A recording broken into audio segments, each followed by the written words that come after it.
PRYDZ is one of my favorite electronic music artists. I've loved him for years. I've partied to his music for over a decade. He's great, and so Virgin approached me maybe a month ago to do a music video for a new track called Generate. And so we decided that we were going to do it all in camera, all practical, and collaborated with a whole team in San Francisco.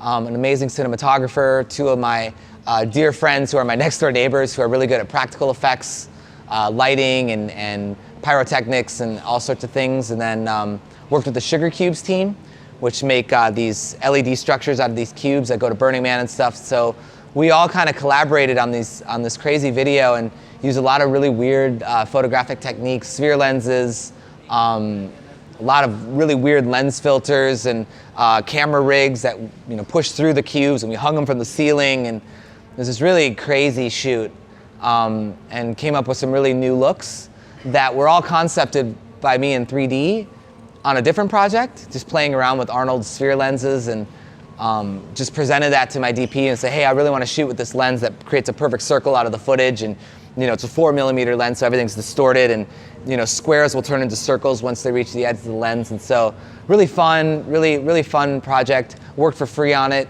didn't take any fee to prove a point.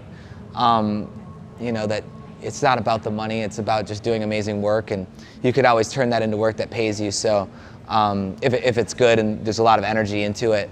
So it was a really great project, and it comes out, I think, in a week from now. We're all very excited about it. It's all in camera. It looks like a CG fest, but it's all in camera. So we made a really nice process video, kind of documenting everything, and took a lot of nice on-set photos as well. So it was wild. It was a 2-day shoot.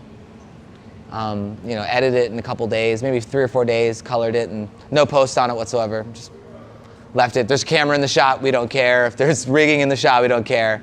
I think that we're at a point now where we've seen so much glossy CG that there's something really honest about just leaving shit in there, and just being like, it was in the shot. Why do we have to paint it out? Who cares? So I'm kind of into that now. I'm going to be doing a car commercial in Melbourne this month, and I want cameras in the shot. I want people in the shot. I want stuff and gear and wires in the shots, because it just makes it a little more honest.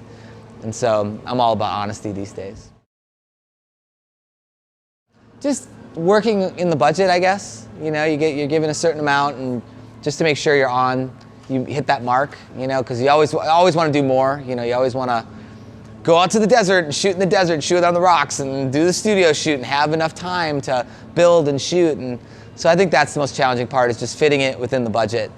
That's the most challenging part with any project when you're doing live action and big production, is just staying on budget and not spending 30 grand of your own money, because then it becomes a little bit different. If I was a billionaire, this wouldn't matter, but I'm not a billionaire.